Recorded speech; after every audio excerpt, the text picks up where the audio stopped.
गुरु तीर्थ के प्रसंग में महर्षि चैवन की कथा।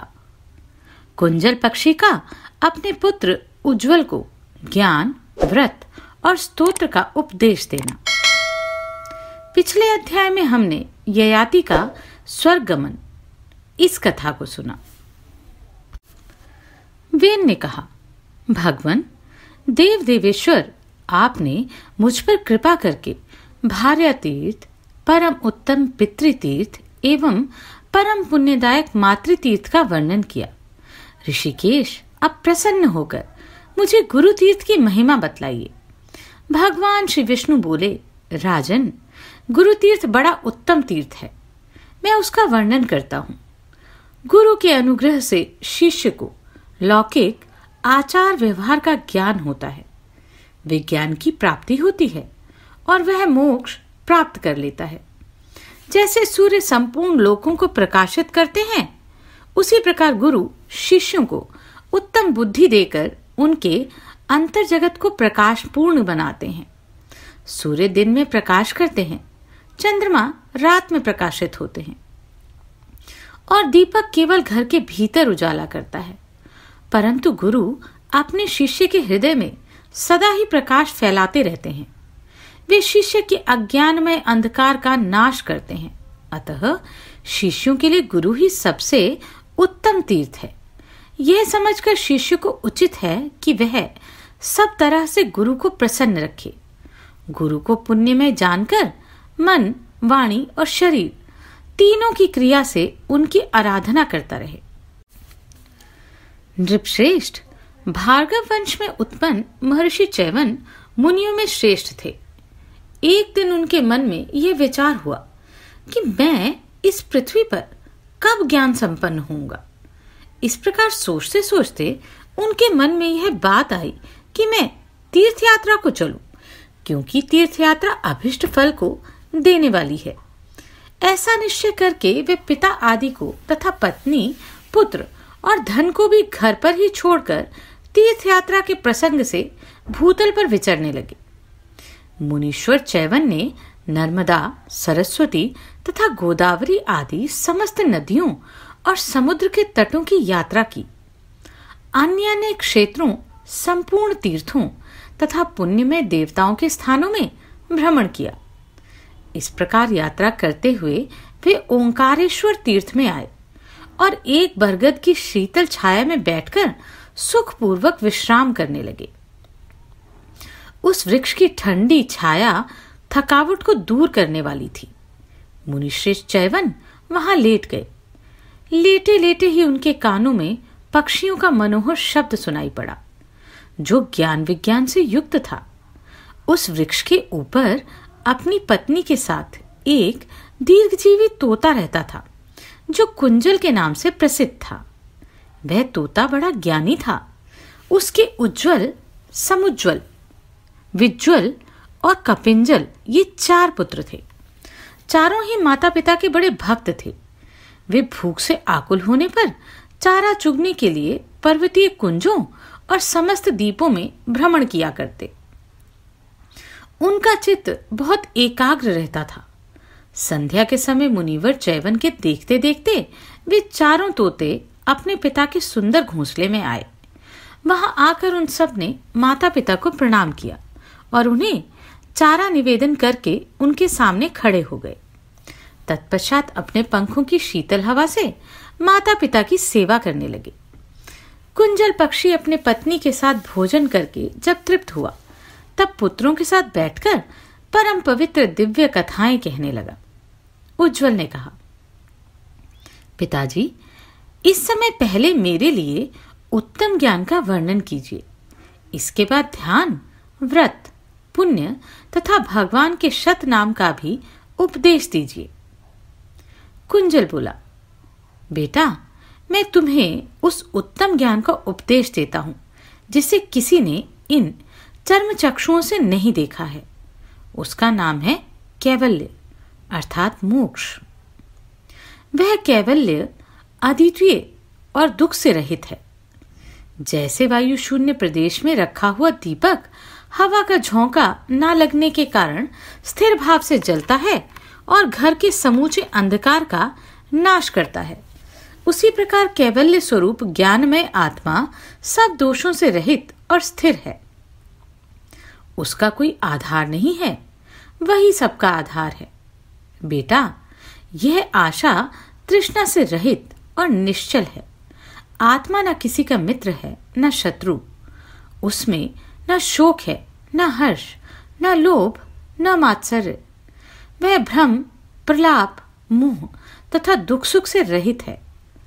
जिस समय इंद्रियां संपूर्ण विषयों में भोग बुद्धि का त्याग कर देती हैं, उस समय सब प्रकार की आसक्तियों से रहित केवल आत्मा रह जाता है। उसे कैवल्य रूप की प्राप्ति हो जाती है। जैसे दीपक प्रज्वलित होकर जब प्रकाश फैलाता है, तब बत्ती के आधार से वह तेल को सोखता रहता है, फिर उस तेल को भी काजल के रूप में उगल देता है। महामते, दीपक स्वयं ही तेल को खींचता और अपने तेज से निर्मल बना देता है। इसी प्रकार देहरूपी बत्ती में स्थित हुआ आत्मा कर्म रूपी तेल का शोषण करता रहता है। वह विषयों का काजल बनाकर प्रत्यक्ष दिखा देता है और जब से निर्मल होकर स्वयं ही प्रकाशित होता है, उसमें क्रोध आदि दोषों का अभाव है। कलेश नामक वायु उसका स्पर्श नहीं करती। वह निस्पृह और निश्चल होकर स्वयं अपने तेज से प्रकाशमान रहता है। स्वकीय स्थान पर स्थित रहकर ही अपने तेज से संपूर्ण त्रिलोकी को देखा करता है। यह आत्मा केवल ज्ञान स्वरूप है। इसी को परमात्मा कहते हैं। इस परमात्मा का ही मैंने तुमसे वर्णन किया है। अब मैं चक्रधारी भगवान श्री विष्णु के ध्यान का वर्णन आरंभ करता हूं। वह ध्यान दो प्रकार का है, निराकार और साकार। निराकार का ध्यान केवल ज्ञान रूप से होता है। ज्ञान नेत्र से उनका दर्शन किया जाता है। योग युक्त महात्मा तथा परमार्थ परायण सन्यासी उन सर्वज्ञ एवं सर्वदृष्टा परमेश्वर का साक्षात्कार करते हैं। वत्स, वे हाथ पैर से हीन होकर भी सर्वत्र जाते और समस्त चराचर त्रिलोकी को ग्रहण करते हैं। उनके मुख और नाक नहीं है, फिर भी वे खाते और सूंघते हैं। बिना कान के ही सब कुछ श्रवण करते हैं। वे सबके साक्षी और जगत के स्वामी हैं। रूपहीन होते हुए भी 5 इंद्रियों से युक्त रूप धारण करते हैं। समस्त लोकों के प्राण हैं। चराचर जगत के जीव उनकी पूजा करते हैं। बिना जीवा के ही वे बोलते हैं। उनकी सब बातें वेद शास्त्रों के अनुकूल होती हैं। उनकी त्वचा नहीं है, फिर भी वे सबके स्पर्श का अनुभव करते हैं। उनका स्वरूप सत और आनंदमय है। वे विरक्तात्मा हैं। उनका रूप एक है। वे आश्रय रहित और जरावस्था से शून्य हैं। ममता तो उन्हें छू भी नहीं गई। वे सर्वव्यापक, सगुण, निर्गुण और निर्मल हैं। वे किसी के वश में नहीं हैं, तो भी उनका मन सब भक्तों के अधीन रहता है। वे सब कुछ देने वाले और सर्वज्ञों में श्रेष्ठ हैं। उनका पूर्ण रूप से ध्यान करने वाला कोई नहीं है।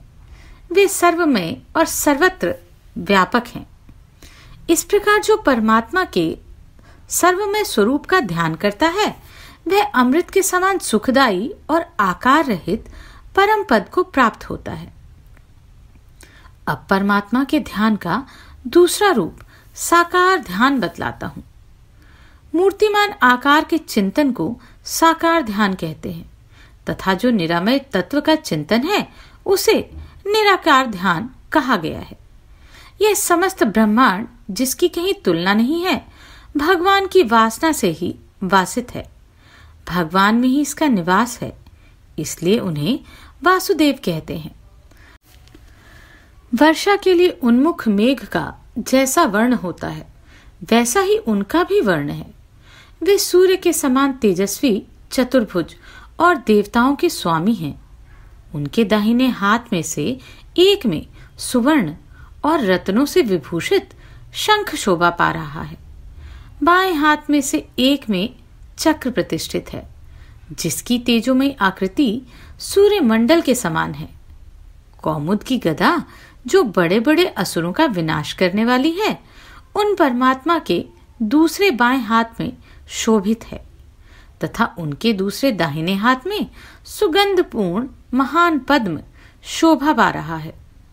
इस प्रकार आयुधों सहित भगवान कमलापति का ध्यान करना चाहिए।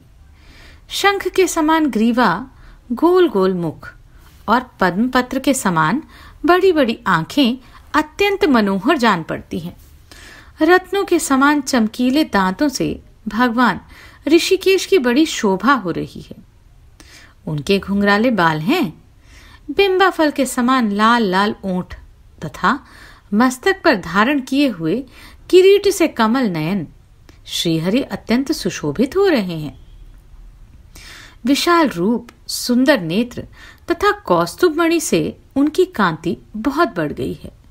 सूर्य के समान तेज से प्रकाशित होने वाले कुंडल और पुण्यमय श्रीवत्स चिन्ह से श्रीहरि सदा दैदीप्यमान दिखाई देते हैं। उनके श्याम विग्रह पर बाजूबंद, कंगन और मोतियों के हार नक्षत्रों के समान छवि पा रहे हैं। इनसे सुशोभित भगवान विजयी पुरुषों में सर्वश्रेष्ठ जान पड़ते हैं। सोने के समान रंग वाले पीतांबर से गोविंद की शोभा और भी बढ़ गई है। रत्न जटित मुंदरियों से सुशोभित उंगलियों के कारण भगवान बड़े सुंदर प्रतीत होते हैं। सब प्रकार के आयुधों से पूर्ण और दिव्य आभूषणों से विभूषित श्रीहरि गरुड़ की पीठ पर विराजमान हैं। वे इस विश्व के सृष्टा और जगत के स्वामी हैं। जो मनुष्य इस प्रकार भगवान की मनोहर झांकी का प्रतिदिन अन्य चित्त से ध्यान करता है, वह सब पापों से मुक्त हो जाता है। अंत में भगवान श्री विष्णु के लोक को जाता है। बेटा, इस जगदीश्वर के ध्यान का ये सारा प्रकार मैंने तुम्हें बता दिया।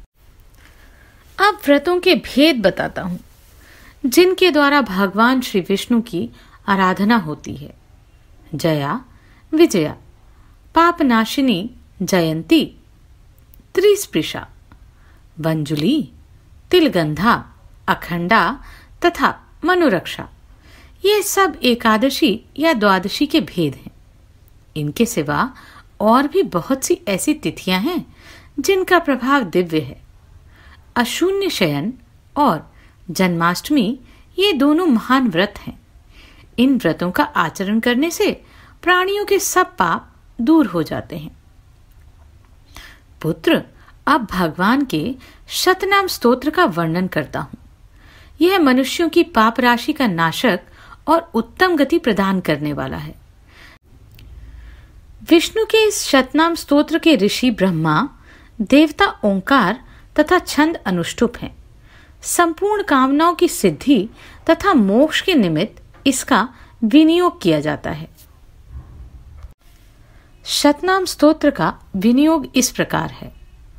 ओम अस्य श्री विष्णु शतनाम स्तोत्रस्य ब्रह्म ऋषिर अनुष्टुप छंदः प्रणवो देवता सर्वकामिक संसिद्ध्यै मोक्षार्थै च जपे विनियोगः।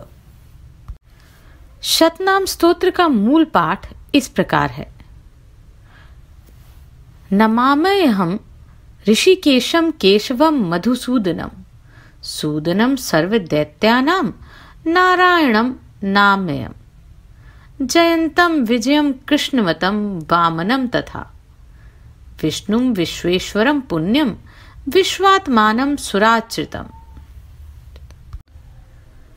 अनघं त्वग हर्तारं नारसिंहं श्रीप्रियं श्रीपतिं श्रीधरं श्रीदं श्रीनिवासं महोदयम् श्रीरामं माधवं मोक्षं क्षमारूपं जनार्दनम् सर्वज्ञं सर्ववेतारं सर्वेशं सर्वदायकम् हरिं मुरारिं गोविंदं पद्मनाभं प्रजापतिम् आनंदं ज्ञानसम्पन्नं ज्ञानदं ज्ञानदायकम् अच्युतं सबलं चंद्रवक्त्रं व्याप्तपरावरं योगेश्वरम जगदयोनि ब्रह्म रूपम महेश्वरम मुकुंद चापि बैकुंठम एक रूपम कविम ध्रुवम वासुदेवम महादेवम ब्रह्मण्यम ब्राह्मण प्रियम गौप्रियम गौहितम यज्ञम यज्ञांग यज्ञवर्धनम यज्ञस्यापि सुभोक्तारम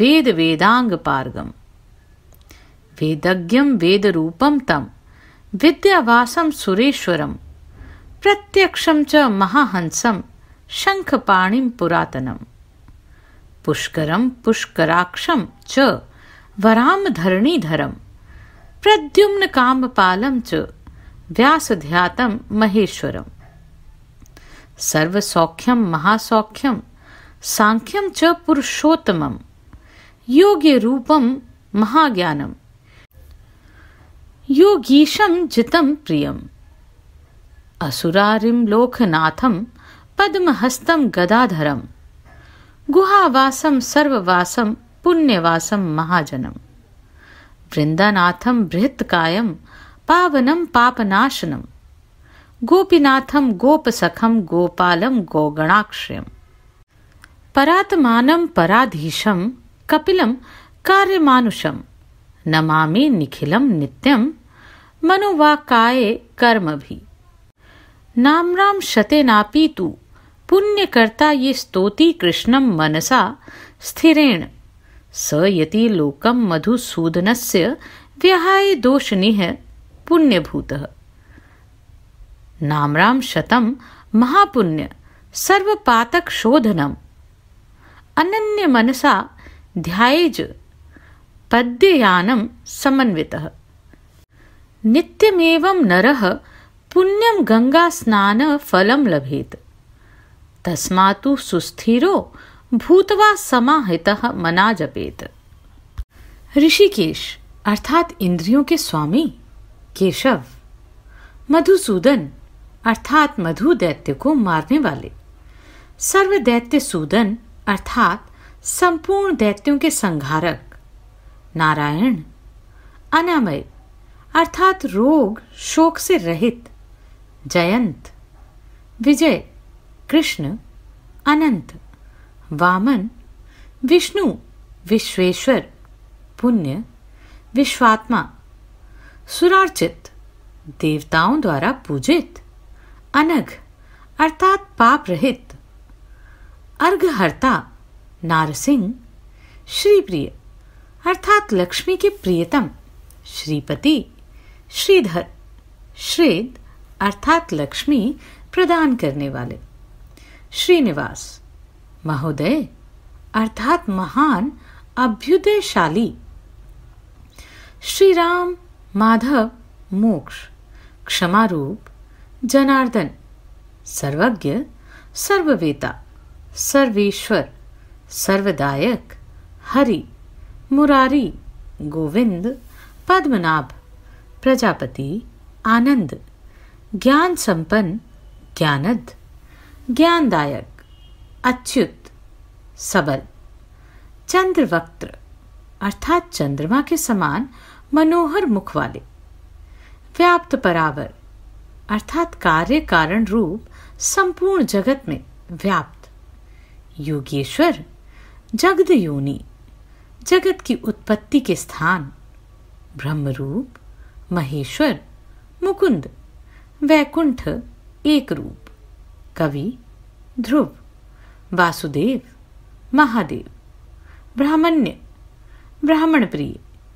गौप्रिय, गौहित, यज्ञ, यज्ञांग, यज्ञवर्धन अर्थात यज्ञों का विस्तार करने वाले, यज्ञ भोक्ता, वेद वेदांग पारग, वेदज्ञ, वेद रूप, विद्यावास, सुरेश्वर, प्रत्यक्ष, महाहंस, शंखपाणि, पुरातन, पुष्कर, पुष्कराक्ष, वाराह, धरणीधर, प्रद्युम्न, कामपाल, व्यासध्यात, व्यास जी के द्वारा चिंतित, महेश्वर अर्थात महान ईश्वर, सर्वसौख्य, महासौख्य, सांख्य, पुरुषोत्तम योग रूप, महाज्ञान, योगीश्वर, अजीत, प्रिय, असुरारी, लोकनाथ, पद्महस्त,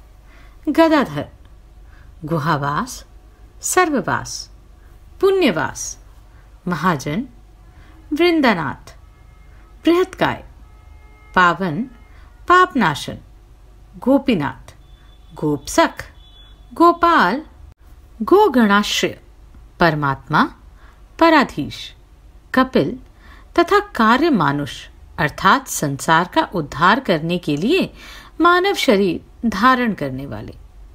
आदि नामों से प्रसिद्ध सर्वस्वरूप परमेश्वर को मैं प्रतिदिन मन, वाणी तथा क्रिया द्वारा नमस्कार करता हूँ।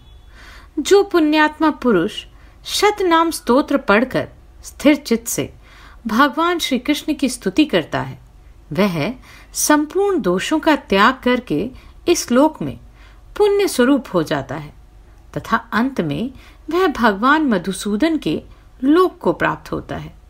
यह शतनाम स्तोत्र महान पुण्य का जनक और समस्त पातकों की शुद्धि करने वाला है। मनुष्य को ध्यान युक्त होकर अनन्य चित्त से इसका जप और चिंतन करना चाहिए। प्रतिदिन इसका जप करने वाले पुरुष को नित्य प्रति गंगा स्नान का फल मिलता है। इसलिए सुस्थिर और एकाग्रचित होकर इसका जप करना चाहिए। सुख की इच्छा रखने वाले पुरुष को चाहिए कि जहां शालग्राम की शिला तथा द्वारका की शिला अर्थात गोमती चक्र हो, उन दोनों शिलाओं के समीप पूर्वोक्त स्तोत्र का जप करे। ऐसा करने से वह संसार में नाना प्रकार के सुख भोग कर अंत में अपने सहित 101 पीढ़ी का उद्धार कर देता है। जो कार्तिक में प्रतिदिन प्रातः स्नान करके मधुसूदन की पूजा करता है और भगवान के सामने शतनाम स्तोत्र को पढ़ता है, वह परम गति को प्राप्त होता है। बेटा, माघ स्नान करने वाला पुरुष यदि भगवान की पूजा करके उनका ध्यान करता है और इस स्तोत्र का जप अथवा श्रवण करता है, तो वह मदिरापान आदि से होने वाले पापों का भी त्याग करके परम पद को प्राप्त होता है। बिना किसी विघ्न के उसे विष्णु पद की प्राप्ति हो जाती है। जो मनुष्य श्राद्ध काल में भोजन करने वाले ब्राह्मणों के सामने इस पापनाशक शतनाम स्तोत्र का पाठ करता है, उसके पितृ संतुष्ट होकर परम गति को प्राप्त होते हैं। यह स्तोत्र सुख तथा मोक्ष दोनों ही प्रदान करने वाला है। निश्चय ही इसका जप करना चाहिए। जप करता मनुष्य भगवान श्री विष्णु की कृपा से पूर्ण सिद्ध हो जाता है। उसे सब प्रकार की सिद्धियां प्राप्त हो जाती हैं।